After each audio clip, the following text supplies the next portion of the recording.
Hello नमस्कार दोस्तों, आप सभी का स्वागत है आपके अपने यूट्यूब चैनल टीएमएस क्लासेस में। आज का वीडियो ईवीएस पेडागॉजी से है, सीटेड जनवरी 2024। चलिए, ईवीएस पाठ्यवस्तु में प्रयुक्त खेल टिकट का एक नमूना दिखाने का उद्देश्य है। ऑप्शन है छात्रों को रेल किराए के बारे में जानकारी देना, उन्हें टिकट में प्रयुक्त विभिन्न संक्षिप्त रूप का ज्ञान प्रदान करना, या निष्कर्ष पर पहुंचने के लिए छात्रों के कौशल में वृद्धि करना, उन्हें वास्तविक जानकारी के साथ बातचीत और अवलोकन के कौशल विकसित करने का अवसर देना। सही आंसर क्या होगा, जल्दी से कमेंट करिए। सही आंसर इसका क्या हो जाएगा, उन्हें टिकट में प्रयुक्त विभिन्न संक्षिप्त रूप का ज्ञान प्रदान करना। क्योंकि बच्चा जो है टिकट को देखकर उसमें क्या क्या होता है वो सारी चीज़ें उसको ज्ञान प्राप्त हो जाएगा। सीट कौन सी है, बर्थ कौन सा है, ठीक है। चलिए अगला प्रश्न है, बीज अंकुरण की अवधारणा को सबसे अच्छे से सिखाया जा सकता है। ऑप्शन है किसी वर्ग के बीज कैसे अंकुरित होते हैं, दिखाकर और अंकुरण की प्रक्रिया को समझाकर, बोर्ड पर चित्र के माध्यम से अंकुरण चरण पेश करके, या छात्रों द्वारा बीज बोने के विभिन्न चरण को गतिविधि के माध्यम से प्रदर्शित करने से बीज अंकुरण की तस्वीरें दिखाकर। तो इसमें सही आंसर क्या हो जाएगा, जल्दी से कमेंट करिए। सही आंसर क्या होगा, छात्रों द्वारा बीज बोने के विभिन्न चरण को गतिविधि के माध्यम से प्रदर्शित करने से, ठीक है। तभी बच्चे को समझ में आए जब वो खुद गतिविधि करेगा तब। चलिए अगले प्रश्न की ओर चलते हैं। ईवीएस पेडागॉजी का प्रश्न संख्या 3, प्राथमिक स्तर पर आकलन में होना चाहिए, क्या होना चाहिए। ऑप्शन है सतत और असंरचित टिप्पणियों को छात्र और उनके माता पिता के साथ साझा करना, हर सप्ताह औपचारिक परीक्षण और खेल का रिपोर्ट कार्ड में दर्ज होना, साल के अंत में अर्धवार्षिक और वार्षिक परीक्षा कराना, हर हफ्ते गृह कार्य और कक्षा कार्य का उत्तीर्ण और अनुत्तीर्ण के तहत निर्धारण करना। तो सही आंसर क्या हो जाए, सतत और असंरचित टिप्पणियों को छात्र और उनके माता पिता के साथ साझा करना, ठीक है। चलिए अगले प्रश्न की ओर चलते हैं। प्रश्न संख्या 4 है, दोपहर की भोजन की ब्रेक के बाद ईवीएस शिक्षण में जब आपको लगता है कि छात्र सबक में रुचि नहीं ले रहा है तो आप क्या करेंगे। ऑप्शन है विषय तुरंत बदलें, विषय को दिलचस्प बनाने के लिए ऑडियो विजुअल का उपयोग करें, ज़मीन में खेलने के लिए बच्चों को बाहर ले जाओ, या फिर उनसे कहे कि वे डेस्क पर अपना सिर रखकर आराम करें। तो इसमें सही ऑप्शन क्या हो जाए, जब ऑडियो विजुअल का उपयोग आप करेंगे तो बच्चा सुनेगा भी और देखेगा भी, ठीक है। तो उससे जल्दी वो सीखेगा, उसकी रुचि बढ़ेगी। चलिए अगला प्रश्न है, एक स्कूल के कक्षा 5वीं के छात्रों के लिए राजस्थान की एक शैक्षिक यात्रा की योजना बनाई। यात्रा के दौरान आपके बच्चों से क्या अपेक्षा होगी। ऑप्शन है उन्हें खुद में आनंद लेना चाहिए, उन्हें गौर से निरीक्षण करना चाहिए, नोट से भी बनाने चाहिए, और अन्य छात्रों और शिक्षक के साथ अपने निरीक्षण को साझा करना चाहिए, उन्हें सवालों को लिखना चाहिए, उन्हें यदि कोई हो और घर पहुंचने पर माता पिता से पूछना चाहिए, या बिना सवाल पूछे उन्हें सब कुछ निरीक्षण करना चाहिए। तो इसका सही आंसर क्या हो जाएगा, उन्हें गौर से निरीक्षण करना चाहिए और नोट्स बनाने चाहिए कि हमने क्या क्या देखा और कहाँ पर क्या क्या था और उसका निर्माण कैसे हुआ, उसकी कलाकृतियों को समझना चाहिए। बच्चा अगर गौर से देखेगा, निरीक्षण करेगा और नोट्स बनाए तो ज़्यादा समझ में आएगा, ठीक है। चलिए अगला प्रश्न है, एक ईवीएस कक्षा में 5 बच्चों के व्यक्तिगत अनुभव को महत्व देते हुए शिक्षक को क्या फ़ायदा होगा। बच्चे के अनूठे अनुभव का पता लगाना, बच्चों की भाषा और संचार कौशल में सुधार करने के लिए साझा करना या सहायता देना, शिक्षार्थियों के विषय में अनुभवात्मक दुनिया से संबंधित करना, और प्रतिबिंब और अधिगम को बढ़ावा देना, या फिर इनमें से कोई नहीं। तो इसका सही आंसर क्या हो जाएगा, सही आंसर क्या होगा, शिक्षार्थियों के विषय में अनुभवात्मक दुनिया से संबंधित करना और प्रतिबिंब और अधिगम को बढ़ावा देना, मतलब बच्चों को दिखाकर, चित्र दिखाकर उसको समझाना, ठीक है। तो इससे बच्चा जल्दी समझता है और सीखता भी है। चलिए अगला प्रश्न है, बच्चों को ईंधन के विभिन्न प्रकार के बारे में बताने के लिए शिक्षक कर सकते हैं?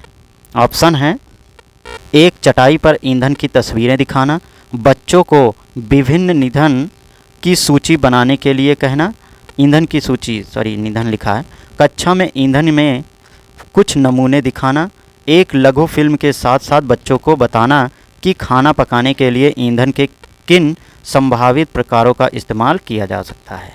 तो यही आपका डी फॉर डेनमार्क ही सही होगा। ठीक है, चलिए अगला प्रश्न है प्रश्न संख्या 8।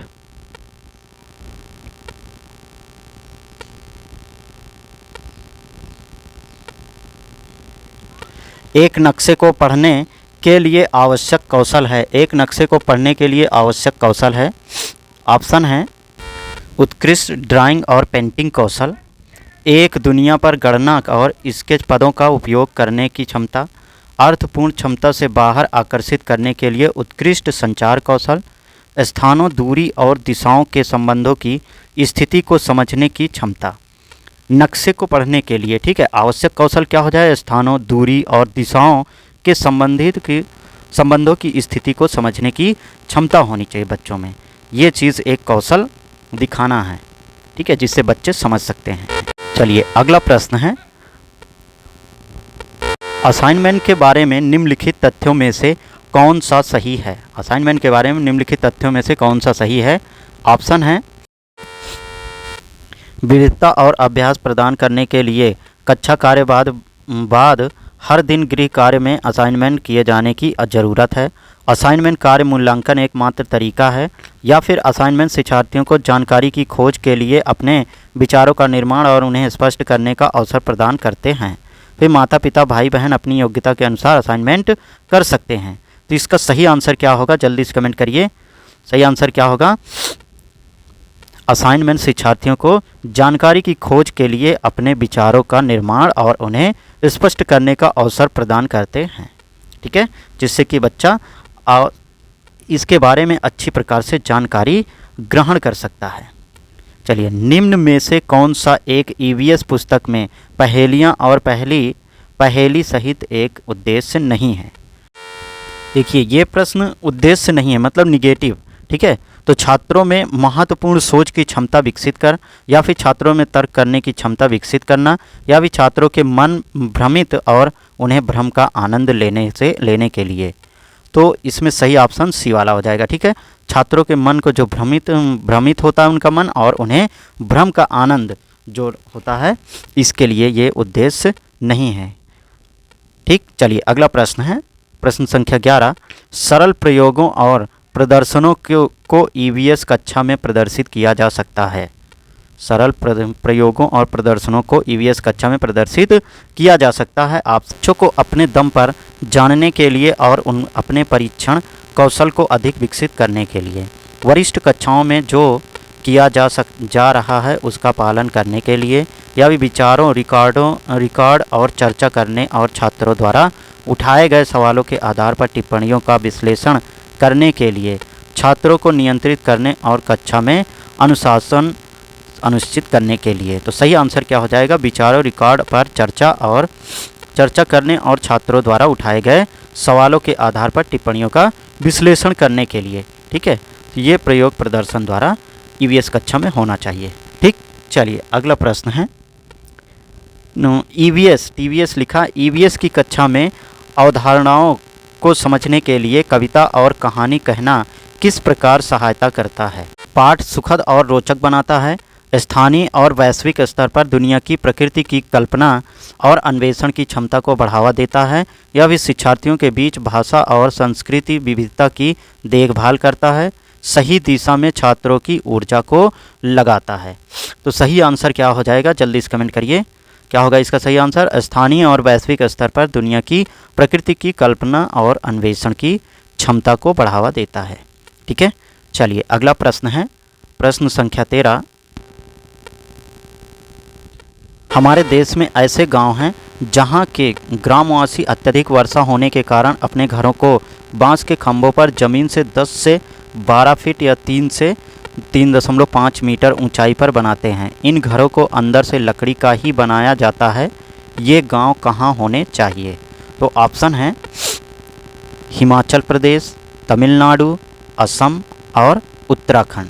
ये गांव कहाँ पर होना चाहिए? जो बांस बल्ली के बनाए जाते हैं और 10 से 12 फीट ऊंचाई पर होते हैं या फिर 3 से 3.5 मीटर। तो ये गांव कहाँ होने चाहिए? असम में। कहाँ पर? असम में। ठीक है, चलिए अगला प्रश्न है प्रश्न संख्या 14।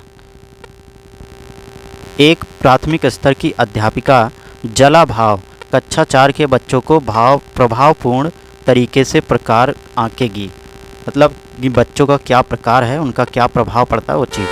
बच्चों को जल संरक्षण पर नारे लिखने के लिए कहकर, उपयुक्त विषय पर एक लिखित परीक्षा का आयोजन करके, या फिर यह पता करके कि उन्हें अपने दैनिक जीवन में जल की बचत कैसे प्रारंभ की है, या फिर जल संरक्षण में पोस्टर बनाने की गतिविधि का आयोजन करके। इसमें सही आंसर क्या हो जाएगा आपका?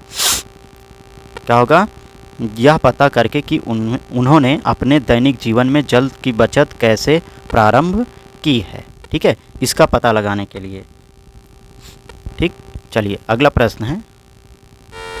आपके प्रधानाचार्य ने आपको कहा कि कक्षा 5 के विद्यार्थियों शैक्षिक अवलोकन यात्रा के लिए ले जाएं। इस अवलोकन को सार्थक बनाने के लिए आप अपनी योजना में क्या सम्मिलित करेंगे?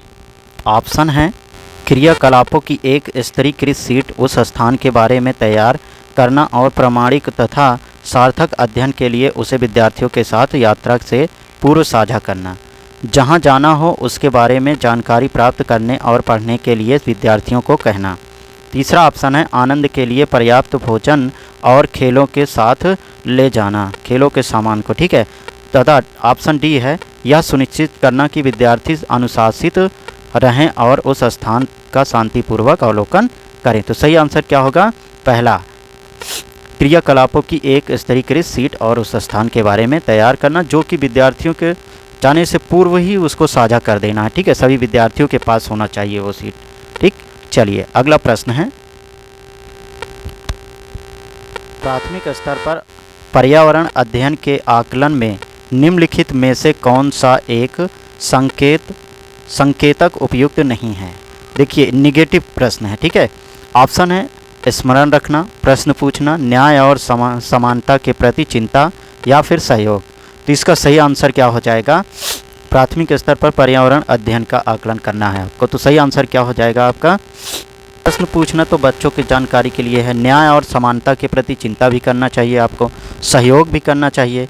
ऑप्शन क्या हो जाएगा? ए, स्मरण रखना, मतलब याद नहीं कराना, रटाना नहीं है आपको। ठीक है, चलिए अगला प्रश्न है प्रश्न संख्या 17। इस पौधे में पत्तियां हैं जिन्हें सब्जी की तरह प्रयोग में लाया जाता है। इसके बीजों से तेल प्राप्त किया जाता है। यह पौधा है। देखिए, ये पौधों में पत्तियां जो है उसकी सब्जियां बनाई जाती है और इससे तेल भी प्राप्त किया जाता है। और तो यह पौधा है क्या? पालक, नारियल, बंद गोभी, सरसों। आप सभी को पता है कि डी ऑप्शन सही हो जाएगा, क्योंकि सरसों का साग भी बनता है। आज ठंडी का मौसम है तो आजकल लोग बहुत ज़्यादा सरसों का प्रयोग कर रहे हैं और इसके साथ साथ इसके बीजों का तेल भी निकाला जाता है। तो हमारा ऑप्शन कौन सा सही हो जाएगा? डी ऑप्शन सही होगा। ठीक है, चलिए अगला प्रश्न है प्रश्न संख्या 18 है। तुपिक क्या है? तुपिक क्या है? ट्रेंडा क्षेत्र में रहने वाले लोगों द्वारा निर्मित बर्फ़ के घर, या फिर एस्किमो के चमड़े के तंबू, या फिर भील जनजाति के लोगों की झोपड़ियाँ, अमेज़न के लोगों के कपड़े के तंबू। तो सही आंसर क्या होगा? जल्दी से कमेंट करके बताइए।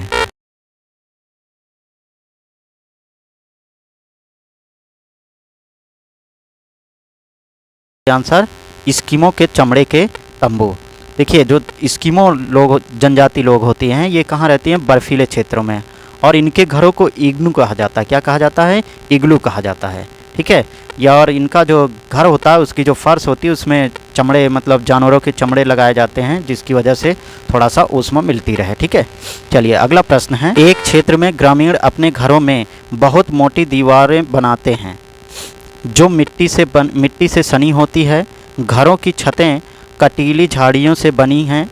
इस क्षेत्र में बारिश बहुत कम होती है और बहुत गर्म भी होती है। इस क्षेत्र में होना चाहिए। इसे किस क्षेत्र में होना चाहिए? तो झारखंड, राजस्थान, उत्तर प्रदेश और बिहार। तो कौन सा क्षेत्र है जहाँ पर ये घर पाए जाते हैं? ऑप्शन है झारखंड, राजस्थान, उत्तर प्रदेश और बिहार। तो आप सभी को पता होगा कहाँ पर, राजस्थान, क्योंकि राजस्थान में कटीली झाड़ियाँ पाई जाती हैं, ठीक है, और वहाँ अत्यधिक गर्मी होती है। तो उस स्टेट का नाम पूछा, वो क्षेत्र का नाम पूछा जहाँ पर इस प्रकार के घर पाए जाते हैं। चलिए अगला प्रश्न है प्रश्न संख्या 20, जो कि इस सेशन का अंतिम प्रश्न है। हमारे देश के किस भाग में लोगों के रहने के लिए बने बड़े तिकोने टेंट को रेबो कहते हैं? रेबो कहते हैं। और जानवरों को रहने के लिए स्थान को लेखा कहा जाता है। हमारे देश के किस भाग में लोगों के रहने के लिए बने बड़े तिकोने टेंट को रेबो कहते हैं और जानवरों के लिए जो स्थान होता है उसे लेखा कहते हैं? तो कौन सा है वो स्थान? ऑप्शन है अरुणाचल प्रदेश, मेघालय, जम्मू और कश्मीर, लेह और लद्दाख। तो सही आंसर क्या हो जाए? लेह और लद्दाख होगा, ठीक है। यहाँ जो लोगों के घर होते हैं वो तिकोने होते हैं। कैसे होते हैं? तिकोने होते हैं। और यहाँ पर जानवरों के रहने के लिए एक स्थान बनाया जाता है उसी के बाहर, जो क्या होता है, जिसे हम क्या कहते हैं? लेखा कहते हैं। क्या कहते हैं? लेखा। थैंक यू दोस्त। अगर वीडियो अच्छा लगा हो तो लाइक, शेयर, कमेंट जरूर करें। धन्यवाद। चैनल को सब्सक्राइब करना ना भूलना।